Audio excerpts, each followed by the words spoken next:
करूं। सम्मानशील मित्रों,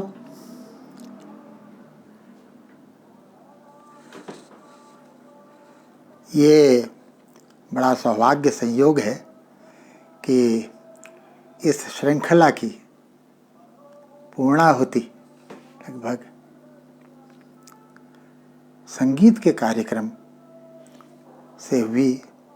शुभा मुदगल जी के गायन से, अपने बरसों के साहचर्य से मैं जानता हूँ कि जिस तरह कुंवर जी के प्राण कविता में बसते थे, उसी तरह संगीत और सबसे अवागार्द कला जो है आधुनिक युग की फिल्म, उसमें भी बसते थे। इसलिए सर्वथा योग्य और बहुत ही प्रासंगिक था कि इस श्रृंखला की पूर्णाहुति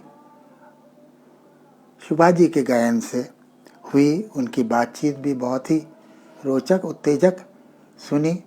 मंजरी जी के साथ मैंने बड़ा गहरा संतोष मुझे मिला उससे।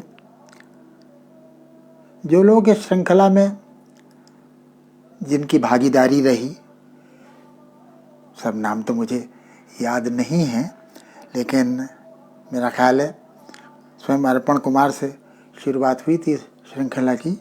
फिर सवाई सिंह जी थे, शेखावत निरंजन श्रोत्री थे, गौतम चटर्जी थे, विनोद भारद्वाज मेरे बहुत पुराने मित्र, ओम निश्चल, गिरधर राठी, सविता सिंह, अनामिका, गीत चतुर्वेदी, अरविंदाक्षन भी थे शायद, और लखनऊ के ही मेरे बहुत पुराने मित्र कुंवर जी के भी, नरेश सक्सेना, जिसमें शुभा मुदगल भी अंत में जुड़ गई और बहुत ही सुंदर उनका योगदान रहा। मेरे लिए बड़ा अभूतपूर्व अनुभव था। एकाएक मैंने सोचा नहीं था, कभी इसका अनुभव नहीं हुआ कि कुंवर जी की कविता गाई भी जा सकती है और गायन में वो अपने ढंग से, अपने अर्थ में खिल भी सकती है।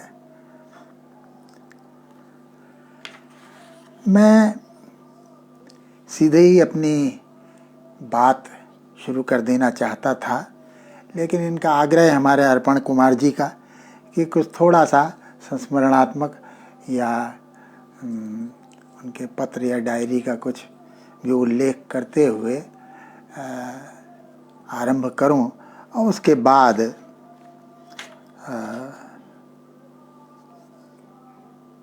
विषय की गंभीरता को देखते हुए उस पर एकाग्र बातचीत शुरू करूं।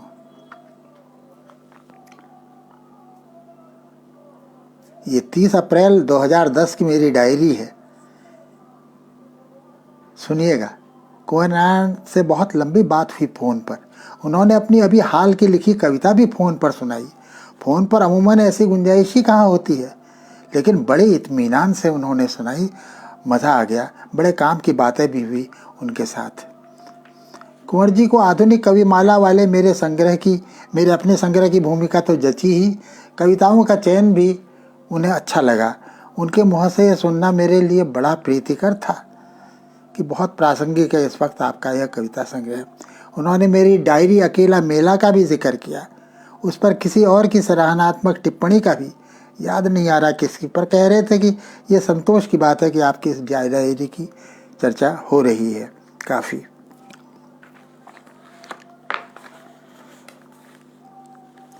एक ये डायरी छोटी सी 23 फरवरी की है। आज कुंवर नारायण का नया काव्य कुमार जीव पढ़ डाला पूरा।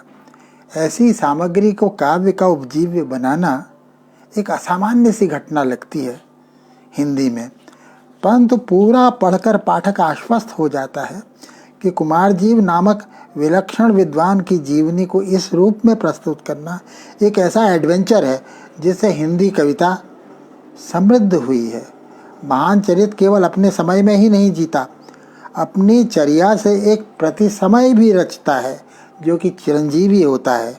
ऐसा स्वयं कुंवर जी का कवि का प्राकथन है इस कविता की शुरुआत में ही। सिल्क रूट पर बसा कूछा, जहाँ महायान के दृष्टा नागार्जुन हुए, पर उनके दर्शन का पल्लवन और विकास भारत से कहीं अधिक चीन और मध्य एशियाई देशों में हुआ, जिसने कि बाइजेंटाइन संस्कृति तक को प्रभावित किया। कुमार जीव की माँ जीवा तुर्की चीनी राजवंश की थी और कूछा नरेश की बहन थी। पिता कश्मीरी राज परिवार से, जो कि व्यापार के सिलसिले में कूछा पहुँचे थे। वापस कश्मीर उन्हें जीवा ही लेकर आई। कुमार जीव को छांग आन के शासक फू चेन ने अपने दरबार की शोभा बढ़ाने के लिए आक्रमण करके प्राप्त किया।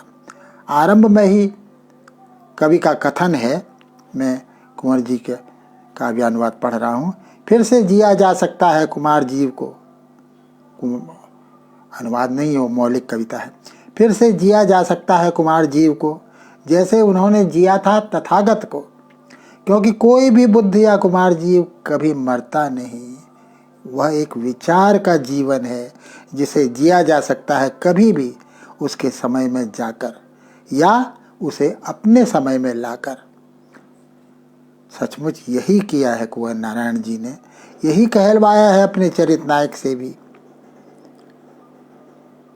क्या कहलवाया है सुनिए।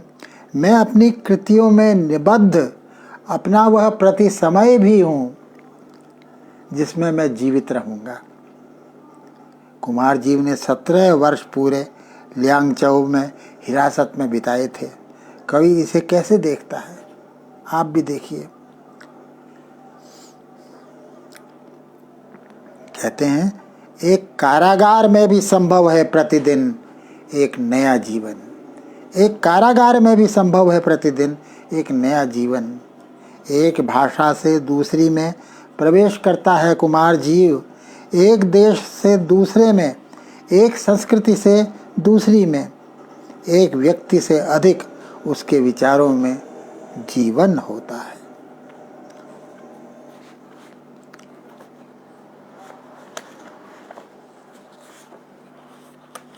ये तो थी वानगी कुंवर जी के अत्यंत महत्वपूर्ण, अत्यंत इनोवेटिव काव्य कुमार जीव से।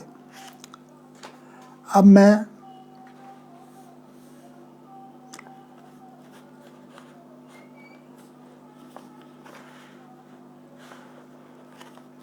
अपना वक्तव्य जो मुझे कहना है कुंवर जी के काव्य की मुख्य विषय वस्तु के बारे में, वह आपके सामने प्रस्तुत करूंगा। बड़ा लंबा संसर्ग रहा मेरा कुंवर जी से। 25-30 वर्ष का मेरी एक लगभग एक चर्या सी हो गई थी। साल में कम से कम 2 बार मैं कोई न कोई निमित्त खोज ही लेता था लखनऊ जाने का, कि मुझे वहाँ कुंवर जी का साथ मिलेगा, उनके साथ रहने का, उनके साथ बातचीत करने का आनंद ही दूसरा होता। और हर बार कोई किसी न किसी प्रख्यात संगीतज्ञ से भी वहीं उनके घर पर ही मुलाकात हो जाती थी। हर तरह से बड़ा उन्मेषकारी और स्फूर्तिप्रद होता था उनका सत्संग मेरे लिए। मैंने अपने वक्तव्य को एक शीर्षक दिया था, जीवन का गहरा स्वीकार, कुंवर नारायण का काव्य कृतित्व। मित्रों, जो अनुभव जितना ही निजी होता है, जितना ही नज़दीकी होता है, उसे लेकर सार्वजनिक रूप से मुखर होना बड़ा अटपटा और मुश्किल काम लगता है। आज अभी इस क्षण भी मैं उस सेंसेशन को यथावत अपनी नस नाड़ियों में महसूस कर रहा हूँ, जो कि आज से कोई 50 वर्ष पूर्व कुंवर नारायण के चक्रव्यूह और परिवेश हम तुम की कविताओं ने मुझ में जगाया था। वैसा ही ताजगी भरा उन्मेष, कहना चाहिए नवोन्मेष, उनके कालांतर में प्रकाशित हर संग्रह की कविताएं मुझ में उपजाती रही। न केवल कविता संग्रह बल्कि आकारों के आसपास नामक कहानी संग्रह भी उनका, जो कि मुझे हिंदी कहानी की तत्कालीन गतिविधि से एकदम अलग और एकदम अप्रत्याशित गुणवत्ता वाली कहानियाँ लगी थी। यूँ लगने को तो उस समय मुक्तिबोध और रघुवीर सहाय की कहानियाँ भी उतनी ही नई, उतनी ही उनके कवि स्वभाव की से घनिष्ठ, उसी की पूरक अभिव्यक्ति संपुष्टि सरीखी लगती थी, किंतु कुंवर नारायण की कहानियों का स्वाद कुछ ज़्यादा ही विलक्षण और मेरे लिए सर्वथा अपूर्वानुमेय लगा था। मित्रों, सार्थक और महत्वपूर्ण कविता की मेरी एक अपनी कसौटी है, जिसे मेरी अपनी कहते हुए मुझे संकोच हो रहा है कि बहुतों को वह निहायत ही अति परिचित और घिसी पिटी कसौटी लगेगी। मेरे लिए वही कवि महत्वपूर्ण है जिसकी पंक्तियाँ मेरी जुबान पर चढ़ जाएं और गाहे बगाहे याद आती रहें, यानी जो रोज़मर्रा की जिंदगी जीते हुए सचमुच मेरे काम आए, मेरे लिए लगातार उत्तेजक, उन्मेषकारी, उपयोगी बनी रहें। या यूं कहूँ कि जो कविताएं मुझे बारंबार अपने पास बुलाएं, जिनका अर्थ मेरे लिए सदा प्रासंगिक, सदा पुष्टिकारी बना रहे।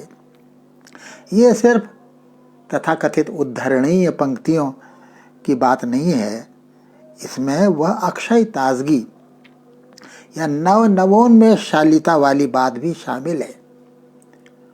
नित्य परिचित हो रहे फिर भी रहा कुछ शेष, जैसे श्रद्धा और मनु के प्रथम संसर्ग का वर्णन किया है प्रसाद जी ने कुमाई। उसमें नित्य परिचित हो रहे फिर भी रहा कुछ शेष, कुछ उसी तरह का संबंध कुंवर जी की कविता से मेरा रहा। अब यूँ तो नई कविता के पहले के, स्वयं नई कविता के और उसकी परवर्ती कविता के भी कई सारे कवि अपने प्रिय हैं, किंतु उस कसौटी पर उनमें से अधिकांश उतने खरे नहीं उतरते जो कसौटी मैंने सामने रखी आपके, कि वो बार बार याद आवें और जीवन के प्रासंगिक महत्वपूर्ण मौक़ों पर कहीं मदद करें, आपकी कुछ ऐसी भाविक शक्ति दें आपको, इसलिए याद आवे। लेकिन ये जो कसौटी है, इस पर अपने अच्छे कवि भी उतने खरे नहीं उतरते, न उस तरह बारंबार वे अपने पास बुलाते हैं हमें, न अपने समय को यानी कालगति को समझने में और उससे पार पाने में ही हमारी कोई खास मदद करते जान पड़ते हैं। अब इसका ये अर्थ कदापि मत समझिए कि वे अच्छे कवि नहीं हैं या कि उन्होंने सफल कविताएं नहीं लिखी हैं। आखिर वक्रोक्ति जीवित कविता भी कविता ही होती है, हर एक के वश की बात नहीं वैसी कविता लिख पाना भी। किंतु कवि से हमारी अपेक्षा लगता है कि एक विशेष प्रकार की संवेदनशीलता की ही नहीं, बल्कि एक विशेष प्रकार की बुद्धिमत्ता की भी होती है,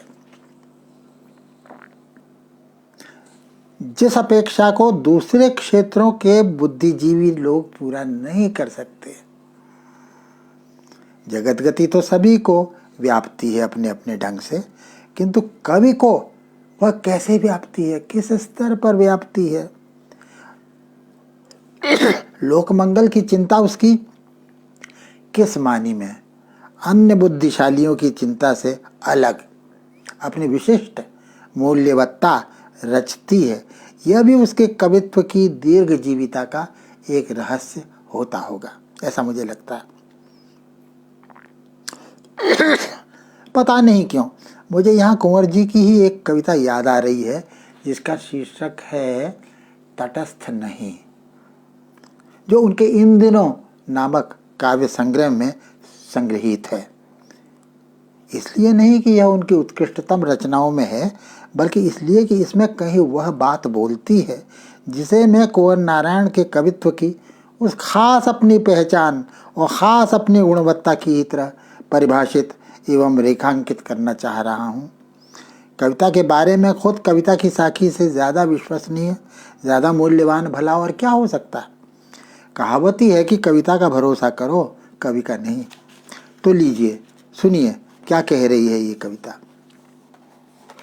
मैं उद्धृत कर रहा हूँ कविता में से पंक्तियाँ। कहते हैं, कवि कहता है, तट पर हूँ पर तटस्थ नहीं, तट पर हूँ पर तटस्थ नहीं, देखना चाहता हूँ एक जगमगाती दुनिया को डूबते सूरज के आधार से। अभी बाकी हैं कुछ पल और प्यार का एक भी पल बहुत होता है। इसी बहुलता को दे जाना चाहता हूँ पूरे विश्वास से इन विह्वल क्षणों में कि कभी कभी एक चमत्कार हुआ है पृथ्वी पर जीवन के इसी गहरे स्वीकार से। इसी प्रसंग, इसी पंक्ति से मैंने अपने व्याख्यान का नामकरण किया है। मुझे बहुत गहरी, बड़ी बुनियादी बात लगती है ये। कुंवर जी के का जो कवि स्वभाव है, कविता के साथ उनका जो संबंध है, भाविक, बौद्धिक, रागात्मक, ऐन्द्रिक, त्रिआयामी संबंध जो उनका बनता है कविता से, वह इस वाक्य में या वाक्यांश में प्रतिध्वनित होता है। मित्रों, कुंवर नारायण का कृतित्व मुझे लगता है ऐसे ही विह्वल क्षणों का, जिन क्षणों की इसमें चर्चा की गई है इस कविता में, ऐसे ही विह्वल क्षणों का और जीवन के इसी गहरे स्वीकार का अनूठा दस्तावेज है। किसी भी जीवनदायी अर्थ को हमें बार बार कमाना पड़ता है, नए सिरे से, नई भाषा के जरिए कमाना पड़ता है, क्योंकि हमारी चेतना और संवेदना अति परिचय के कारण ही परंपरागत प्रश्नों और परंपरागत उत्तरों के प्रति कुंद पड़ जाती है। फेमिलियरिटी ब्रीड्स कॉन्टेम्प्ट, अंग्रेजी मुहावरा है ना, और संस्कृत में भी इसके वजन का आपने सुना होगा, अति परिचयात अवज्ञा।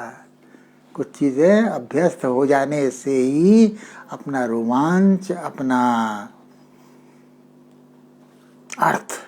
अर्थोत्तेजन क्षमता खो देती हैं।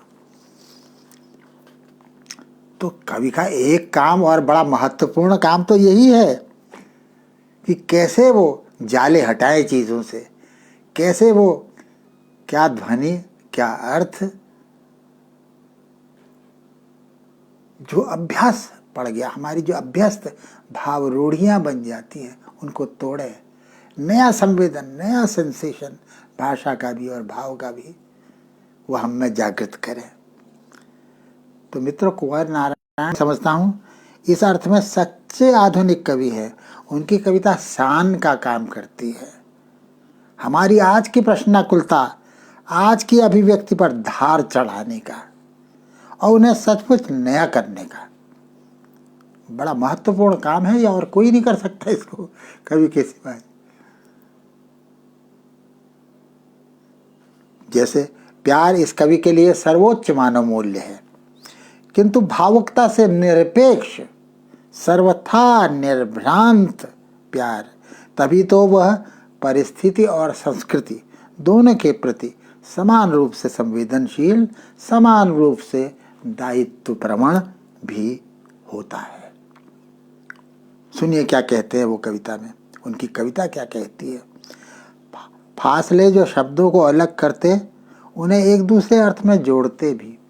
फासले जो शब्दों को अलग करते, उन्हें एक दूसरे अर्थ में जोड़ते भी। विवशता उस प्यार की जो एक दूरी है, सामर्थ्य उस प्यार की जो जीवन है। देखिए, कुंवर नारायण को पढ़ना अपने आप को पढ़ने से लिखा प्रत्यक्ष और सहज अनुभव होता है, जो कि उम्र के साथ साथ अधिकाधिक प्रौढ़, अधिकाधिक पुख्ता होता जाता है। उनकी आरंभिक कविताओं के साथ ही मेरे वेदन तंत्र की जैसी जो लय मिल गई थी, जैसी जो नज़दीकी बन गई थी सहज, वह न केवल आगे भी बनी रही, बल्कि उसमें उत्तरोत्तर गुणात्मक उत्कर्ष भी होता रहा। कितना सहज स्वाभाविक होता है हमारी युवा चेतना के लिए उन कवियों के प्रति विशेष रूप से कृतज्ञ होना जो कि हमारी नई नई उभरती हुई अटपटी सी आत्मचेतना को उकसाने में सहायक होते हैं, एक नई तरह का आईना बन जाते हैं उसके लिए। कुंवर नारायण की कविता मेरे लिए यानी मेरे कवित्व के लिए एक ऐसा ही भरोसेमंद आईना बनी थी आज से एक अर्धशती पहले।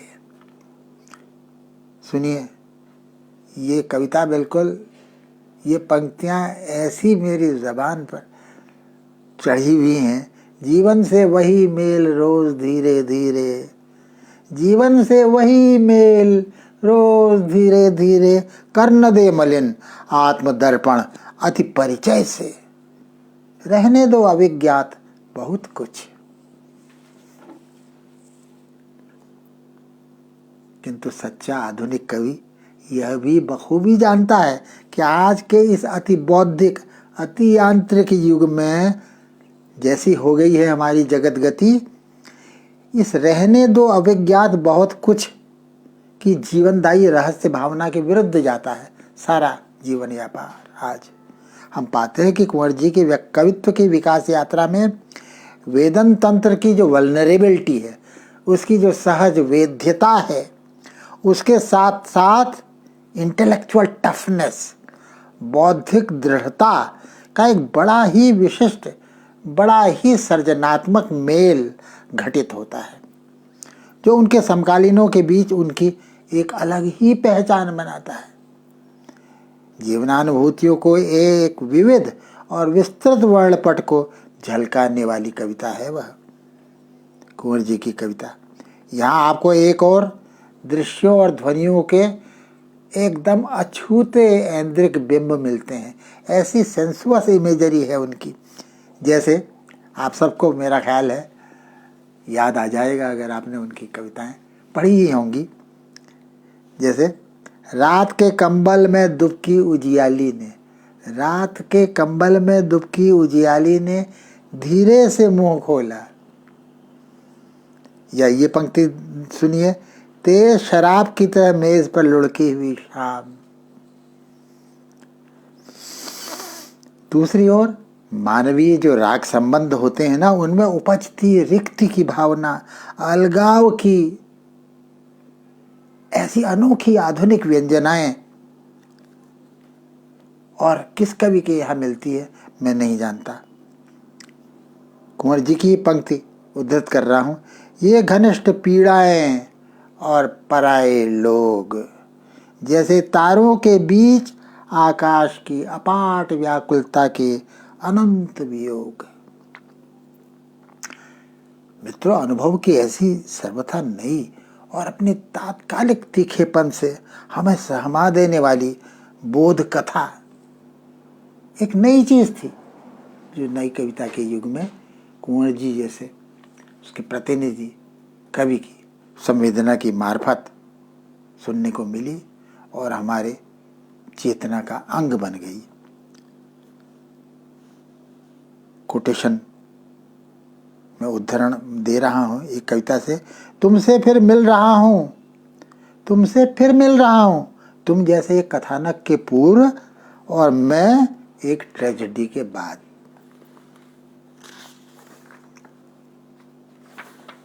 इसी तरह के मार्मिक जीवन प्रसंगों से निकली हुई बाहर और भीतर की द्वंद्वात्मकता का, मनस्थितियों और वस्तुस्थितियों का ऐसा प्रगल्भ, विटी और व्यंग विद्रूपमय जीवंत नाट्य बहुत दुर्लभ है। ऐसी अभिव्यक्ति, ऐसा नयापन, एक बेमतलब कामकाजी दुनिया को, ये उनके शब्दों में, उनकी कविता के शब्दों में दोहरा रहा हूं मैं, एक बेमतलब कामकाजी दुनिया को किसी आराम तलब पाजी ख्याल से छेड़ने वाली विकल्प बुद्धि, ये सब हम कुंवर जी के संग्रहों में पाते हैं। उत्तरोत्तर अधिकाधिक सांद्र, अधिकाधिक संश्लिष्ट रूपों में कुंवर नारायण और उनके समकालीन कई अन्य कवि दुनिया को समझने के साथ साथ दुनिया को बदलना भी चाहते हैं।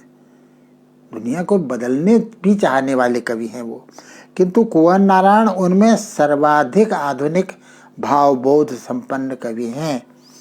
और शायद इसी कारण हमारी अपनी परंपरा की जो प्रश्नाकुलता है, उसका जो अपना सृष्टिबोध है और अपना जीवन बोध है, हमारी अपनी संस्कृति का, परंपरा का, उसके से वो ज़्यादा घनिष्ठ है। अर्थात उसका तीक्ष्ण और एकाग्र समसामयिक निर्वचन या कि पुनर्मूल्यांकन कर सकने में भी वो अपने साथी कवियों की अपेक्षा कहीं अधिक समर्थ हैं। आत्मजयी से लेकर वाजश्रवा के बहाने तक की उनकी काव्य यात्रा इसका इंटरनल एविडेंस देती है, आंतरिक साक्ष्य देती है। अपनी काव्य परंपरा को भी एक सार्थक युगानुकूल मोड़ देने में वे इसीलिए सक्षम हुए कि उन्होंने उसे भी उसी तरह स्वायत्त किया। उसके साथ भी उनके वेदन तंत्र का, उनकी सेंसिबिलिटी का संबंध उतना ही तीखा, उतना ही पारदर्शी रहा है।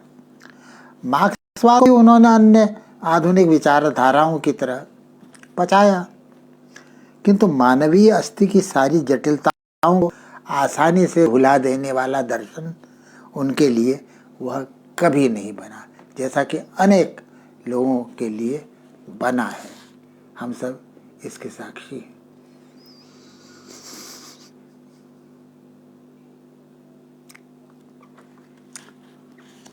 साहित्य और साहित्यकार का दायित्व नामक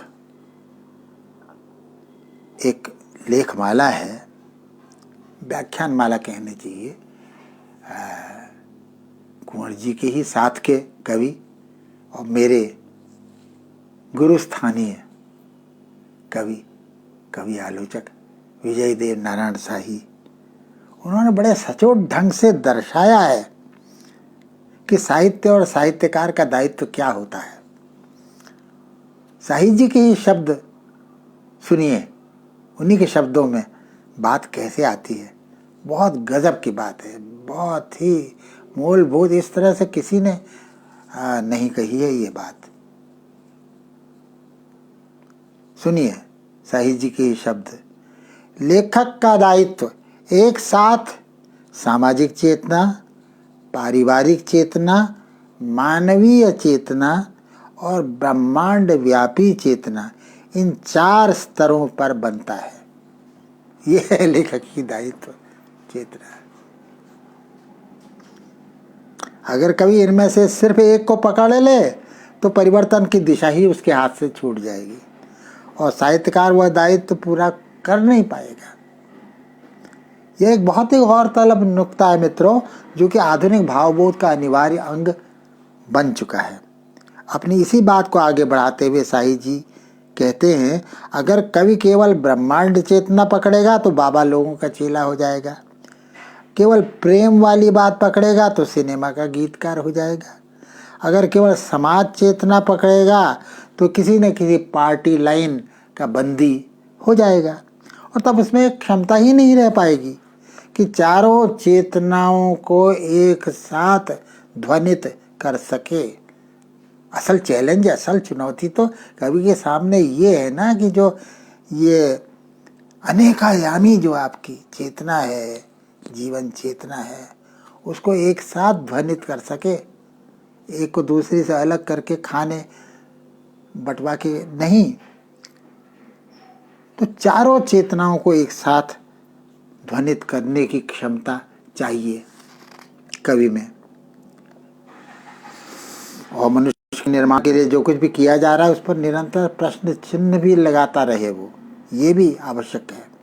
कुंवर नारायण की कविता में अगर यह प्रश्न चिन्ह लगाने की क्षमता हमें निरंतर दिखाई देती है, अद्यतन रूपों में दिखाई देती रही है, तो इसीलिए कि यह कविता लेखकीय दायित्व के उक्त सभी स्तरों से जुड़ी हुई है। मुझे अच्छी तरह से याद है, एक बार जब मैं कुंवर जी के साथ ही रह रहा था उन्हीं के घर पर, ये बातचीत हुई थी। शाही जी के इस मैं नया मैंने पढ़ा था तो मैं इससे बहुत उन्मेषित था। मैंने इस पर बात की, भारती जी भी बैठी हुई थी वहाँ पर, मुझे याद नहीं, अपूर्व शायद नहीं थे, है ना। तो बड़ी अच्छी बातचीत उनके साथ, उस बातचीत की बड़ी संस्मृति मुझे है। ऐसी बहुआयामी कविता में पता भी नहीं चलता कि कहाँ कॉस्मिक चेतना पूरी हुई और कहाँ सामाजिक चेतना शुरू हुई। साहित्य जी के शब्दों में ये साहित्य का बहुत बड़ा दायित्व है, और ऐसा नहीं कि यह परिवर्तन के विरुद्ध पड़ता है, उल्टे ये परिवर्तन को आवश्यक गंभीरता प्रदान करता है और समाज के अंतिम लक्ष्यों के साथ निरंतर हमारे परिवर्तन की गति को जोड़ता है। मित्रों, आप सब लोग जो कि कुंवर जी के काव्य कृतित्व के घनिष्ठ रहे हैं, आप पहचानेंगे, आप इस बात से सहमत होंगे अवश्य कि उनके एकदम आरंभिक दौर की कविता में भी ये जो संश्लिष्ट दायित्व की बात शाही जी ने कही है ना, वो कुंवर नारायण की कविता में, एकदम आरंभिक दौर की कविता में भी बड़ी तीखी पहचान उनकी कविता में दिखाई देती है, इस अनेकायामी कवि दायित्व की।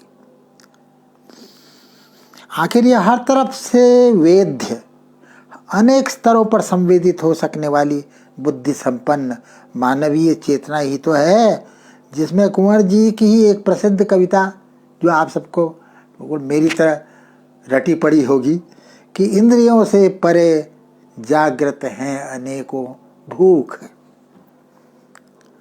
जिसके लिए जिंदगी का आशय मात्र आमाशय, यौनाशय और गर्भाशय तक सीमित नहीं है। क्या यह सहज स्वाभाविक नहीं कि कुंवर नारायण के ही समकालीन कवि आलोचक विजय देव नारायण शाही जी भी काव्य में अनेक मूल्य स्तरों के एक साथ झंकृत होने की बात करते हैं और इसे निरपवाद रूप से श्रेष्ठ कवित्व की कसौटी मानते हैं और निभाते भी हैं। खाली कसौटी मानते नहीं, निभाते हैं, इस कसौटी पर खुद खरे उतर के दिखाते हैं। कुंवर नारायण की कविता में ये जो आत्म सजग बुद्धि ऊर्जा है और भाव ऊर्जा है, दोनों ऊर्जाओं का संतुलन चाहिए, नहीं तो क्या फर्क है दूसरे इंटेलेक्चुअल्स में और साहित्यकार में। साहित्यकार इंटेलेक्चुअल अगर वैज्ञानिक इंटेलेक्चुअल या टेक्नोलॉजिकल इंटेलेक्चुअल या ब्यूरोक्रेटिक इंटेलेक्चुअल, एकेडमिक इंटेलेक्चुअल से अगर अलग नहीं है तो फिर क्या उसकी विशेषता क्यों है? हम क्यों उससे उम्मीद करेंगे, क्यों उसके पास ज़्यादा उम्मीद लेकर जाएंगे?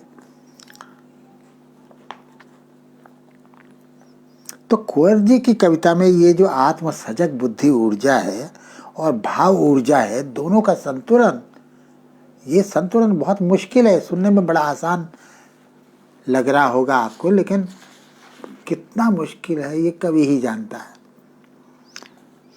लेकिन ये संतुलन जो था ये कुंवर जी में था, सिद्ध किया था उन्होंने। अपने समकालीनों के बीच उन्हें विशिष्ट पहचान भी देता था वो, और आज के सामाजिक साहित्यिक परिवेश में भी उसकी धार और गूंज घटी नहीं है मित्रों, बल्कि और अधिक बढ़ी है। कुंवर जी की ही एक कविता है जिसमें ईश्वर का मनोवैज्ञानिक रूप भी एक पैराडॉक्स है।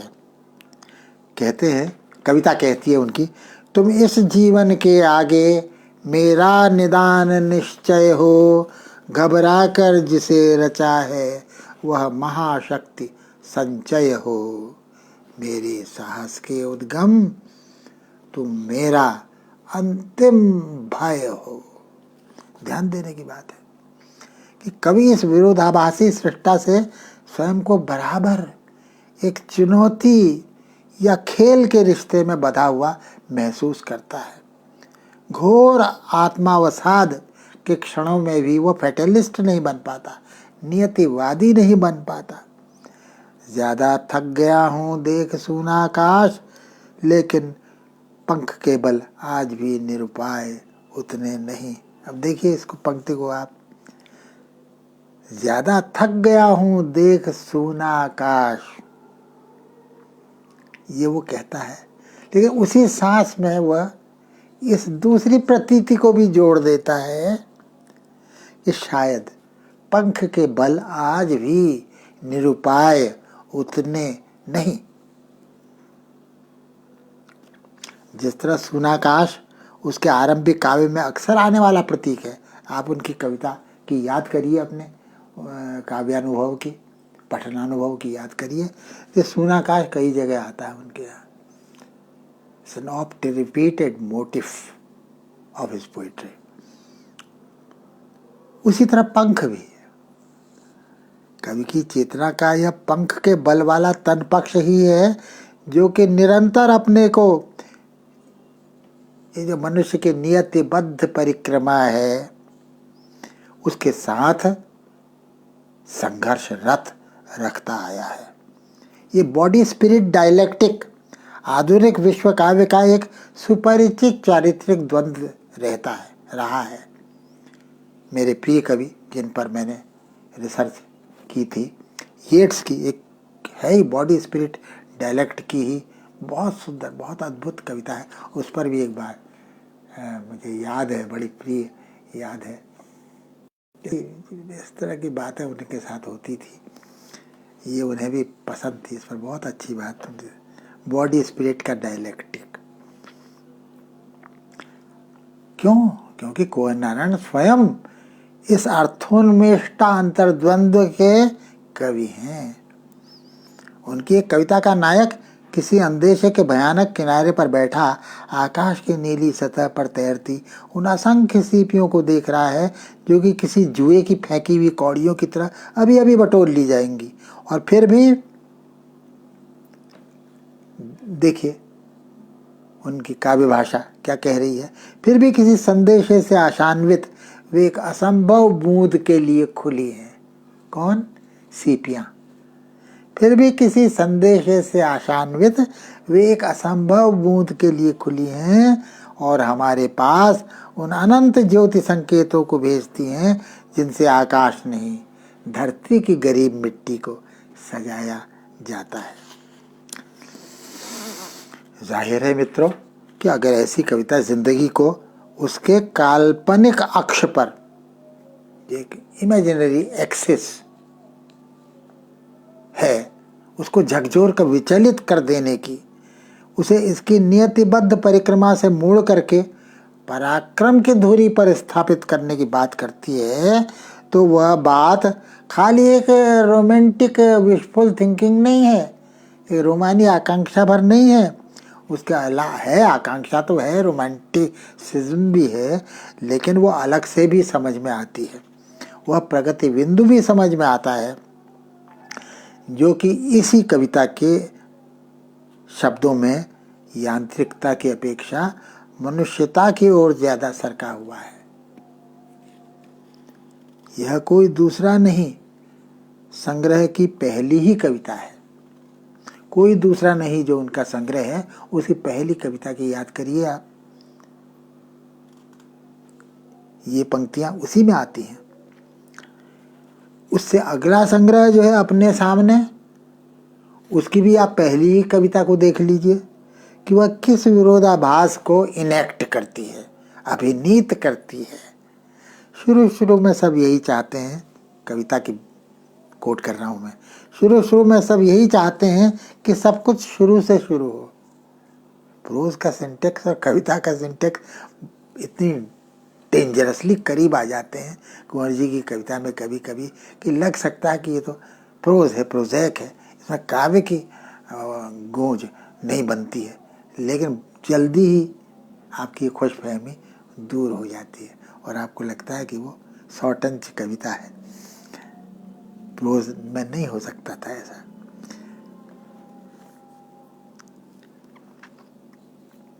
तो पहली ही कविता जो संग्रह की है ना, वो मैंने किसकी बात की थी? अपने सामने की कविता की, जो अगला संग्रह है उनका, उसकी पहली कविता की बात की थी मैंने कि कैसा विरोधाभास उसमें इनेक्ट होता है।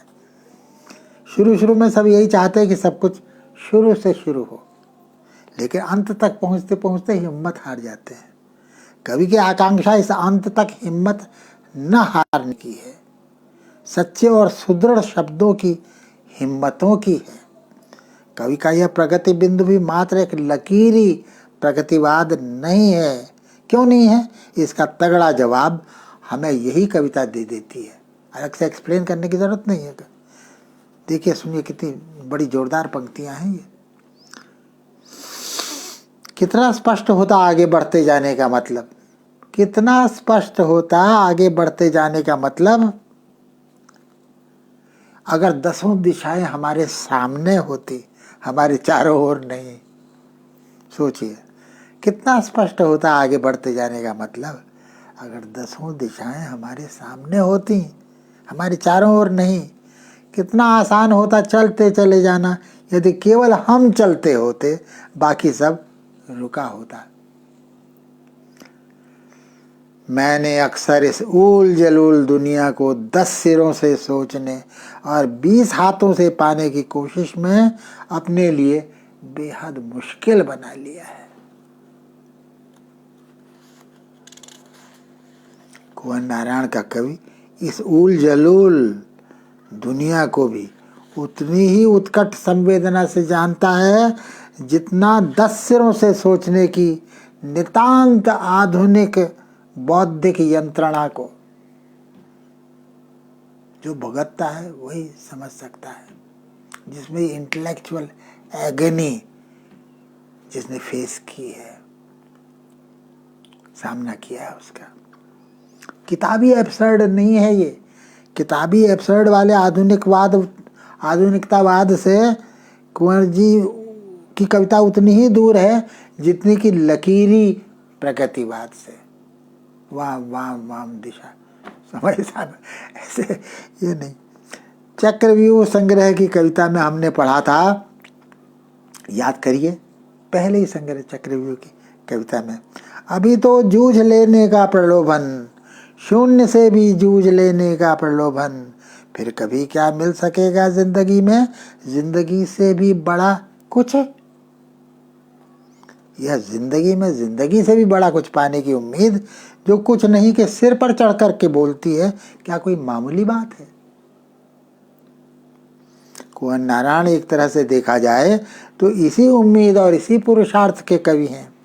इस पुरुषार्थ की कौंध कहाँ मिलती है उनको?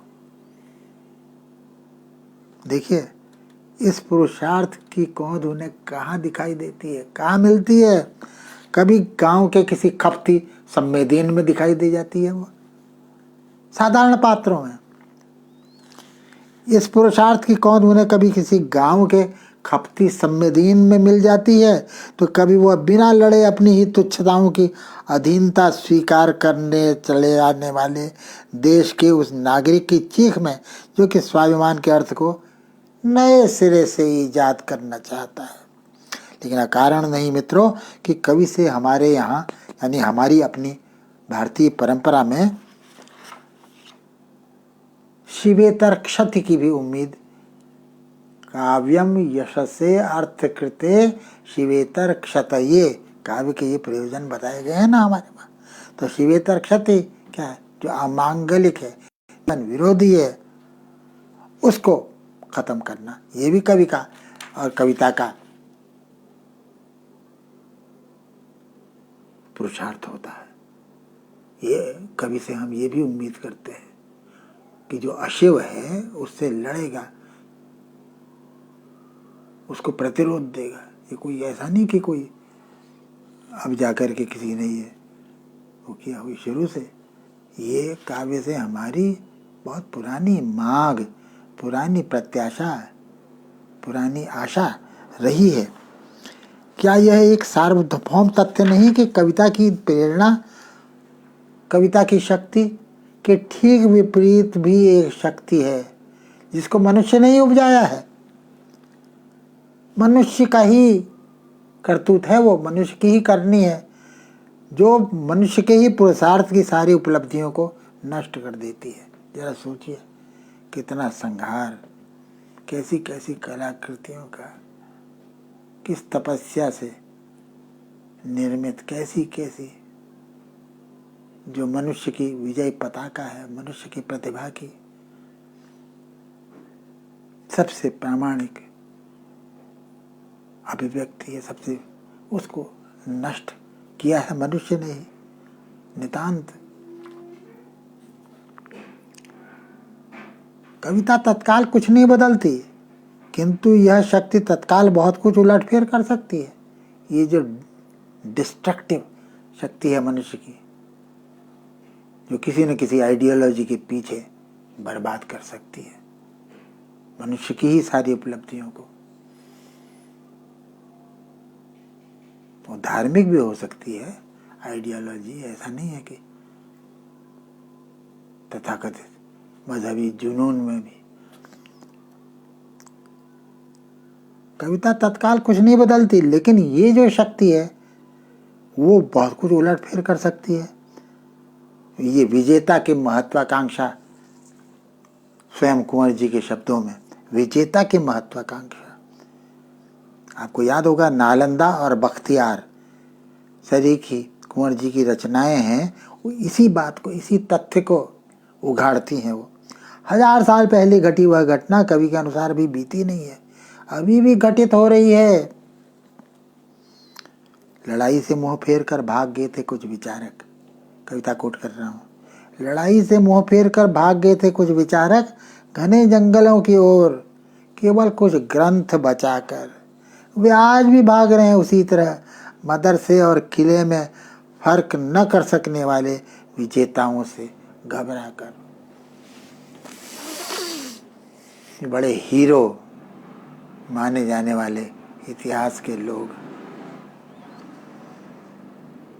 जो जिन्हें मदरसे और किले में भी इनके बीच भी तमीज करना नहीं आता, कर ही नहीं सकते। हालांकि मुझे लगता है कि यहाँ विजेता की महत्वाकांक्षा के अलावा भी एक कारक सक्रिय है, और वह है साम्राज्यवादी मजहबी उन्माद में निहित जिघांसा वाली मूर्ति भंजक मनोवृत्ति। कुंवर जी के वेदन तंत्र का इस ऐतिहासिक विभीषिका से बड़े दुर्निवार्य किस्म का उलझाव रहा है, बड़ा ऑब्सेस्ड है उनकी इमेजिनेशन मनुष्य की इस ट्रेजेडी से। नालंदा और बख्तियारी क्यों, गोलकुंडा, विजयनगर और इब्न बतूता भी मौजूद हैं उनकी कविता में, खासी जगह घेरते हैं। क्यों है वो, क्या रोल है उनका वहाँ? कहना न होगा कि इतिहास बोध शून्य इतिहासवाद भी हमारे समय की बेहद कड़वी सच्चाइयों में शामिल है, जिससे कुंवर नारायण की कविता सीधे टकराती है। इसी तरह यांत्रिकता, मैकेनिकल बिहेवियर, यांत्रिकता, इससे बड़ी ट्रेजेडी मानुष भाव की और क्या होगी, मानुष सत्य की क्या होगी। स्वभाव पर मानुष सत्य तारों पर नाई, चंडीदास ने कहा। मानुष भाव के, मानुष सत्य की, इससे बड़ा दुश्मन और कौन हो सकता है। साफ दिखाई देता है जो मीलों के विस्तार में फैले हुए हैं खंडहर। कितनी प्रतिभा, कितनी तपस्या से निर्मित सौंदर्य, शक्ति।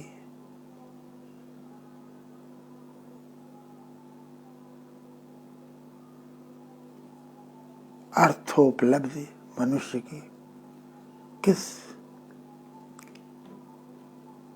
जिघांसा के तहत वो नष्ट की जाती है। तो कवि की दृष्टि में ये यांत्रिकता भी है उसका प्रतिपक्ष। एक कविता है कुंवर जी की जल्दी में, शीर्षक है उसका। आधुनिक सभ्यता की बदहवासी को, उसकी दिग्भ्रांति को बहुत बुरी तरह से एक्सपोज करने वाली कविता है वो। सुनिए, हर बड़ी जल्दी को और बड़ी जल्दी में बदलने की लाख लाख जल्दबाज मशीनों का हम रोज आविष्कार कर रहे हैं, ताकि दिन दूनी रात चौगुनी बढ़ती हुई हमारी जल्दियां हमें जल्दी से जल्दी किसी ऐसी जगह पहुंचा दें जहां हम हर घड़ी जल्दी से जल्दी पहुंचने की जल्दी में है। मगर कहाँ, ये जल्दी का जो बार बार बलाघात है उस पर कितना कैसा उपयोग किया कवि ने। ये संतरास जो है यांत्रिकता का, सबसे ज्यादा हमारे सर पर चढ़ कर के कहाँ बोल रहा है, आंकड़ों की बीमारी में। आंकड़ा हो गया है सभ्यता। आंकड़ों पर सचमुच कोई दवा काम नहीं करती है। ये स्वयं कुंवर जी की कविता की एक पंक्ति है। यह इलाज करने वाला डॉक्टर इसी नाम की कविता में कह रहा है, जो कि स्वयं इन्हीं आंकड़ों के आत्मविश्वास के बल पर ही एक स्वचालित यंत्र की तरह काम करे। इससे बड़ी ट्रेजेडी कुछ हो ही नहीं सकती कि चेतना संपन्न मनुष्य, उज्ज्वल वरदान चेतना का, सौंदर्य जिसे सब कहते हैं, इससे बड़ा वरदान और क्या हो सकता है। मनुष्य भाव क्या होता है, उसी को नष्ट कर देने वाली, यंत्र में बदल देने वाला जो चीज़ है, उससे बड़ी ट्रेजेडी और क्या होगी। तो कुंवर नारायण की कविता किसी नैतिक पूर्णतावादी मताग्रही विश्वास से परिचालित नहीं है, बल्कि मानवीय स्खलनों को यथा तथ्य स्वीकार करके पचा करके चलने वाली कविता है। इसीलिए मनुष्य में उसकी आस्था मामूली आस्था नहीं है, सेंटिमेंटल विशफुल आस्था नहीं है, बल्कि जोखिम से निखरी हुई आस्था है। यो मनुष्य में विश्वास खो देने के पर्याप्त कारण स्वयं मनुष्य की ही लाइलाज लगने वाली अमानुषिकता उसके समूचे इतिहास में जुटाती रही है। हम देख ही पाए हैं, हम देख आए हैं कि किस प्रकार वे इस कवि के कवित्व में ही अंतर्भुक्त हैं। फिर भी इन दुर्दांत वास्तविकताओं के आर पार देखती उनकी कविता कहती है, पहला शब्द एक घटना थी और पृथ्वी थी जिस पर अमिट कुछ लिखने के लिए समय की स्याही थी। इतनी सुंदर पंक्ति। मित्रों, एक आधुनिक कवि विचारक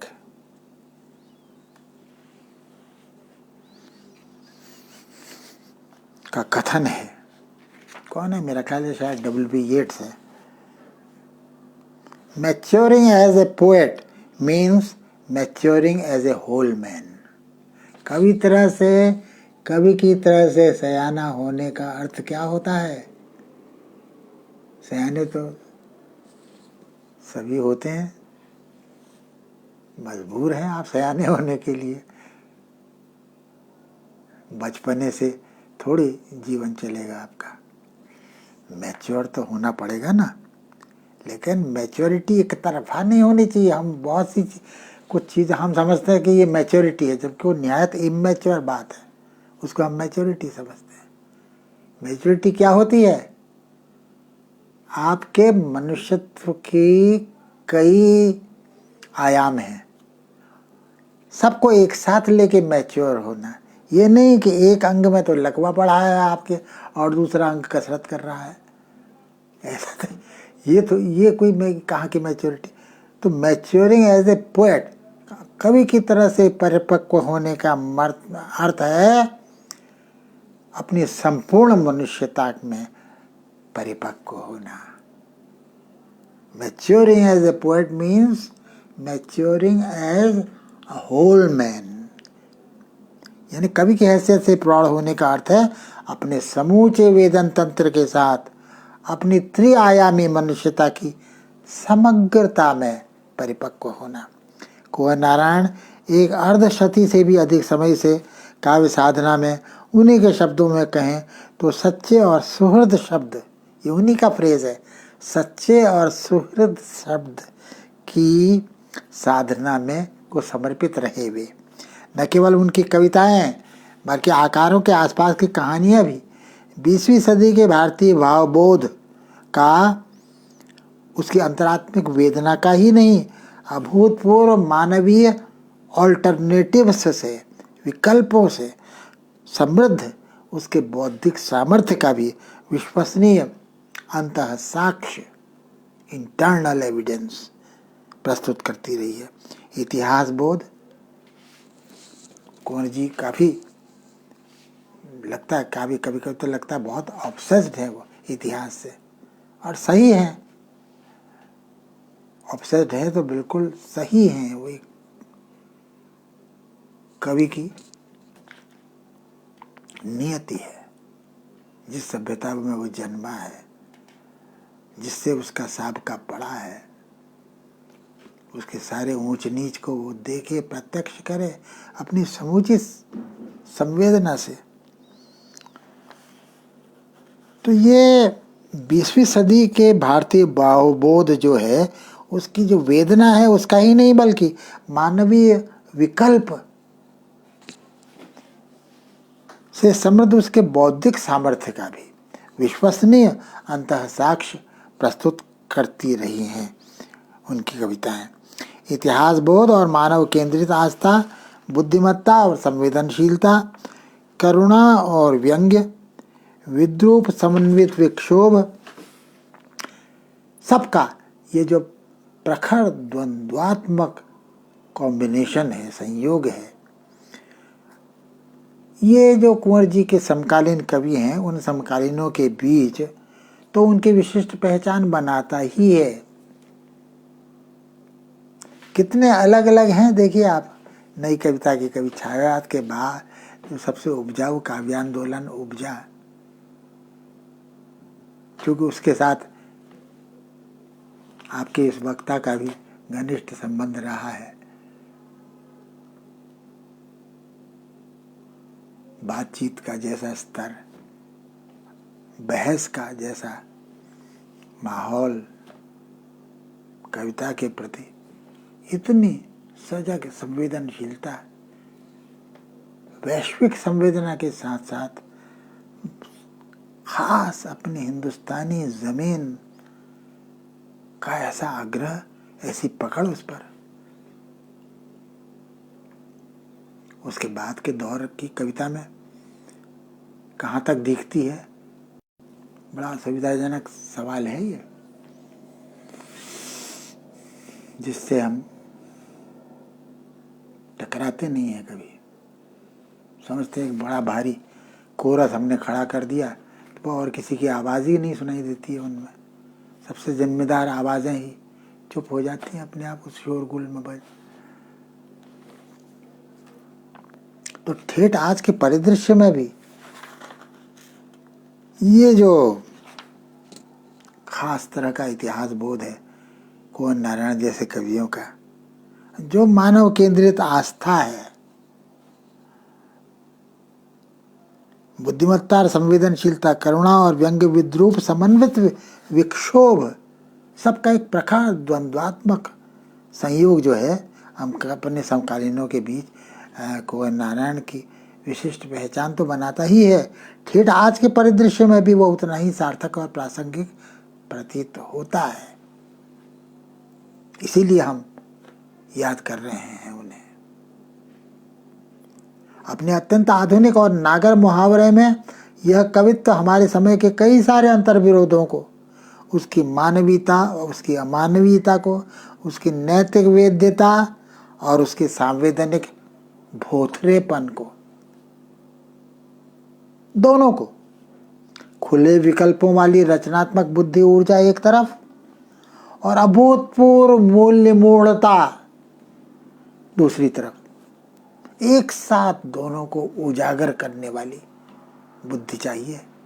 काव्य बुद्धि, खाली बुद्धि नहीं।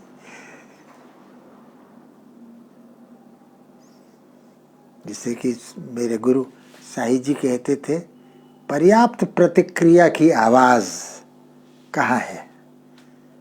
वस्तुस्थिति के प्रति, वस्तुस्थिति की सही पहचान और उसके प्रति पर्याप्त प्रतिक्रिया की आवाज, ये कहते थे साई जी। वैसा ही वही कुंवर जी की कविता भी वैसी पर्याप्त प्रतिक्रिया की आवाज बनती है, बनने को संकल्पित रही है अपने समूचे विस्तार में। संवेदना और विवेक की जिस छुरे की धार पर अपने कवित्व को रियलाइज करने का, उसको चरितार्थ करने का मार्ग कुंवर जी ने चुना था, आज से कोई 60 बरस पहले, उसके दोनों तरफ की खाइयों से अपना नाजुक संतुलन बनाए रख सके, वो बहुत मुश्किल है। उनकी अपनी ही एक कविता के शब्द लेने की जरूरत महसूस हो रही है। ये भी उनकी खासियत है। आप कोई बात कुंवर जी की कविता से संबद्ध कहना चाहते हैं ना, और उसके लिए शब्द पा भी लेते हैं, आपको लगता है कसर रहेगी, तब फिर आप उन्हीं की कविता में से शब्द निकालते हैं, तब बात बनती है पूरी। क्षय की लय पकड़ चुकी शैली, अब ये फ्रेज जैसे उनकी कविता का, क्षय की लय पकड़ चुकी शैली, उसमें जकड़ जाना कितनी बड़ी विडंबना होगी, लेकिन वही हो रहा है। जिस नियति के प्रति कुंवर जी जैसे कवि स्वभावतः सजग सावधान रहे हैं, साथ ही दूसरी ओर वे उस प्रगतिवादी प्रलोभन के दुष्चक्र से भी अपने सहज विवेक को अक्षत अनाहत रख सके, जो कि उन्हीं के समान धर्मा कवि विजय देव नारायण शाही जी की पदावली में, सुनिए शाही जी की कविता की पंक्ति है ये, साथियों यह है प्रगतिवाद, साथियों इतिहास का संदेश है बहुजन हिताय, आज मर लो मार लो कल मौज करना है हमें, ये है वो घोर नियतिवादी इतिहासवाद, घोर नियतिवादी इतिहासवाद की गुलामी से उपजा हुआ प्रलोभन। आज के खासे रिटोरिकल साहित्यिक परिवेश की घटाटोप में कुंवर नारायण जैसी वयस्क आवाज़ को ज़्यादा कान लगा करके सुनना, फिर से सुनना ज़्यादा ही ज़रूरी नहीं लगने लगा है क्या? आज जिस चीज़ का सबसे ज़्यादा टोटा महसूस होता है, बल्कि जिस टोटे को लोग गुण बताने लगे हैं, ये हालत हो गई है। गौरवान्वित होते हैं उस टोटे से, वो उस हानि से, कितना नुकसान कर रहा है वो, कितना कर दिया उसने कबाड़ा, इसकी उन्हें कोई न समझ है न चिंता है। उसे एक काव्य गुण की तरह प्रचारित कर रहे हैं बेशर्मी से। क्या टोटा है वो, क्या क्षति है, क्या कमजोरी है, कैसी विकलांगता है? यही वयस्क भावबोध की कमी, वयस्क भावबोध यानी भरपूर बुद्धि ऊर्जा से प्रेरित और संयुक्त भाव ऊर्जा का टोटा।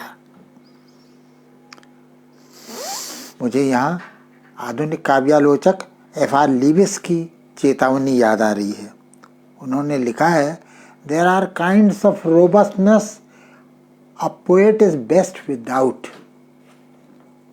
अर्थात एक आत्मविश्वास ऐसा भी होता है जिससे कभी वंचित, अच्छा कभी वंचित ही रहे, भगवान न करे उसे कोई ऐसा आत्मविश्वास आए उसमें, यह आत्मविश्वास और पटरा बिठा देता है, उसके सब उसे पता भी नहीं चलता कितना अपने आप को छल रहा है वो जाने अनजाने।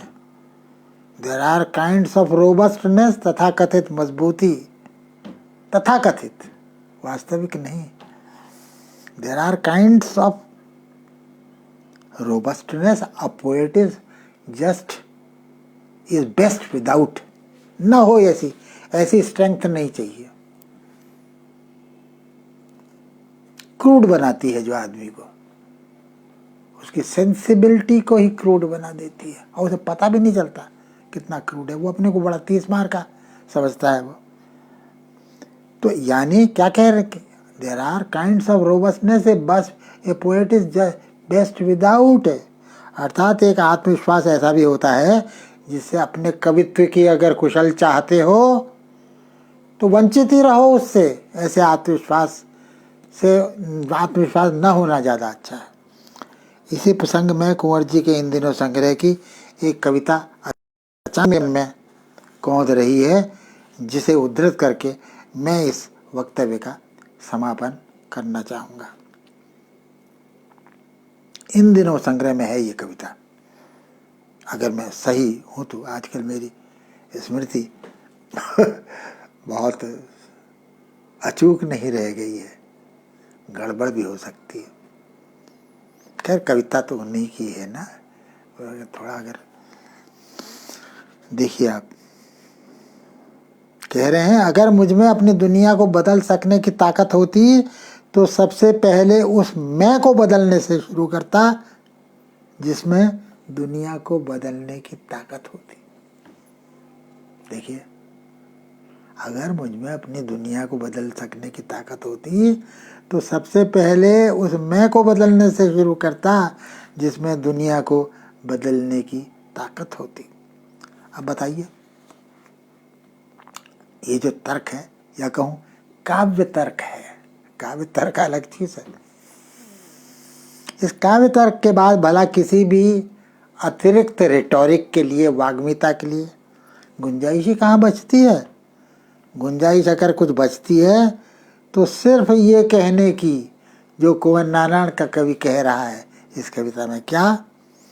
दिनों दिन मेरा यह प्रेम रोग बढ़ता ही जा रहा है, दिनों दिन मेरा यह प्रेम रोग बढ़ता ही जा रहा, और वह हमने पक्की जड़ पकड़ ली है कि वह किसी दिन मुझे स्वर्ग दिखाकर ही रहेगा।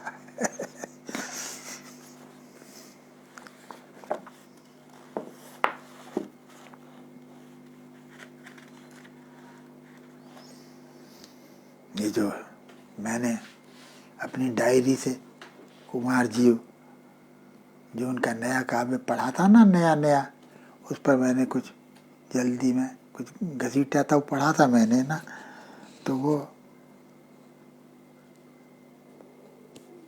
क्यों कुंवर जी उससे इतने चमत्कृत हुए, क्यों उन्हें उस दृष्टांत को, ऐतिहासिक दृष्टांत को, जिंदा दृष्टांत को अपनी कविता से सेलिब्रेट करने की जरूरत क्यों महसूस हुई उनको? एक आधुनिक कवि अपने अग्रजों से क्या रिश्ता होता है, ये समझ आज हम बुरी तरह गंवा रहे हैं, जानबूझकर गंवा रहे हैं। लेकिन कुंवर जी जैसे कवियों की प्रासंगिकता और सार्थकता के ये पहलू भी है। अतीत के साथ, इतिहास के साथ उनका संबंध बड़ा क्रिएटिव संबंध है। ये उनकी कविता की खास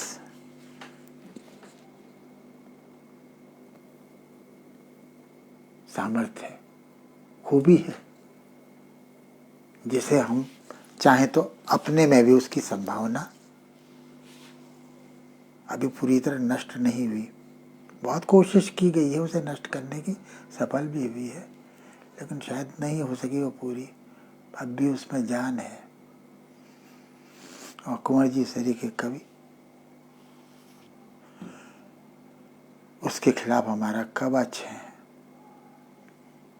यूं निष्कवच संवेदना है, वध्य वेद्य संवेदना है। लेकिन वो एक अलग बात है।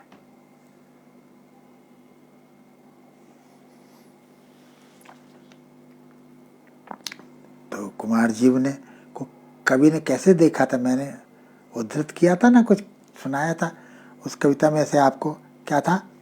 एक कारागार में प्रतिदिन एक नया जीवन, एक कारागार में भी संभव है प्रतिदिन एक नया जीवन।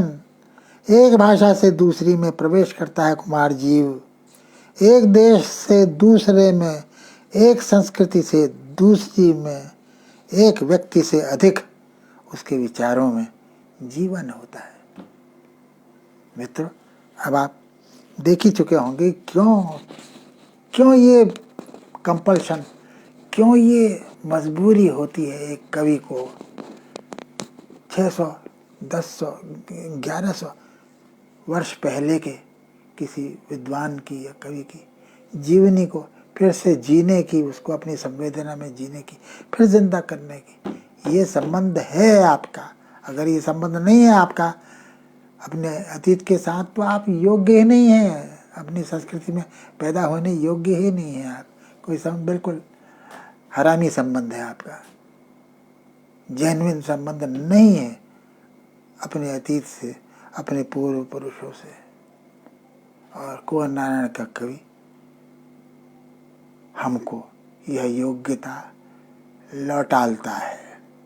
बहुत बुरे समय में हमें चेतन करता है क्या रिश्ता होना चाहिए अपने इतिहास से, अपने अतीत से हमारा। ये इतिहासवादी होना नहीं है, ये इतिहास का बंदी होना नहीं है, ये इतिहास को आर पार पहचानना है। तो धन्यवाद मित्रों, मैं अपनी बात यहीं समाप्त करता हूँ। मुझे बहुत सी बातें हैं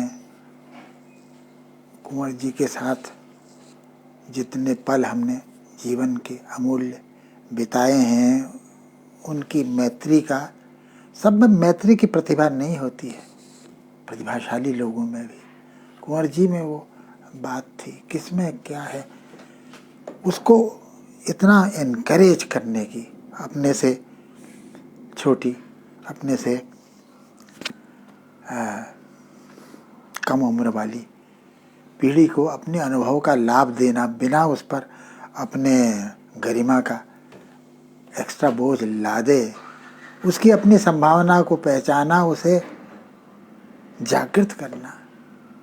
मुझे अच्छा नहीं लगा कि मैं अपनी डायरी से, या उनके पत्र थे मेरे पास, मैंने निकाले थे वो, फिर मुझे लगा कि ये अति हो जाएगी, ज़्यादा बोलना, तो लेकिन मैं देखने की बात दिखाना चाहता था मैं, कि किस तरह से वे दूसरे कवि अपने से बाद की पीढ़ी के कवियों या उपन्यासकारों को पढ़ते हैं, उसकी सही आलोचना करते हैं, इनकरेज करते हैं, अपने से बाद वाली पीढ़ी के साथ सर्जनात्मक संबंध बनाते हैं।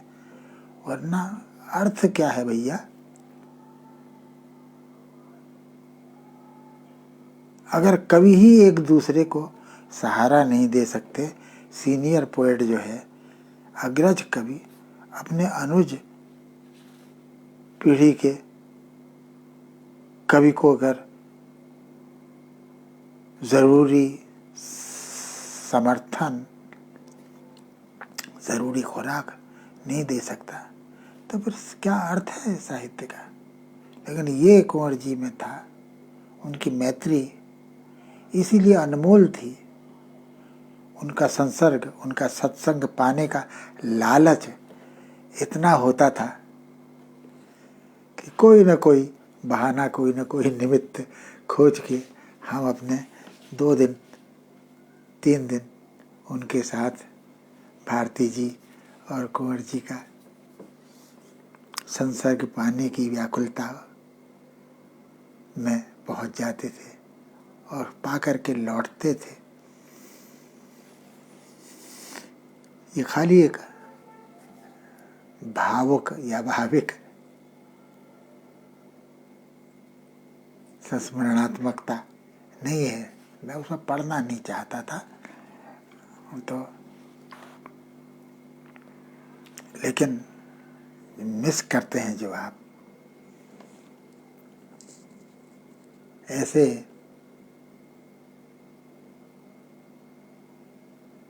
बड़े कलेजे वाले और ऐसी विश्वव्यापी संवेदना का साझा कर सकने वाली चेतना के सत्संग की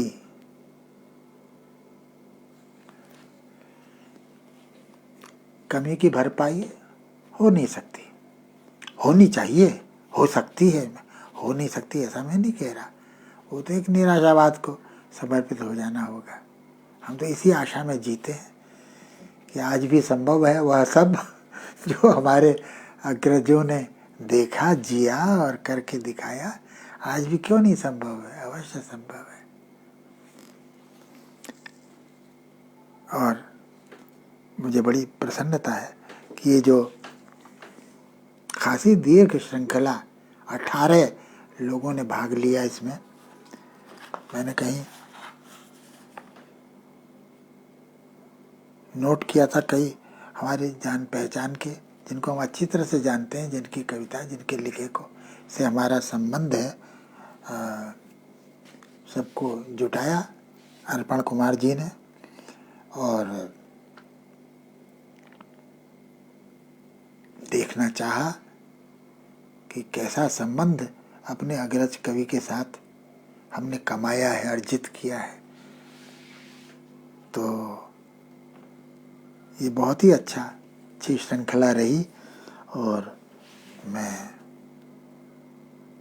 बधाई देता हूँ करता धरताओं को, इस आयोजन के, अर्पण कुमार जी वगैरह को, सबको, कि उन्होंने ये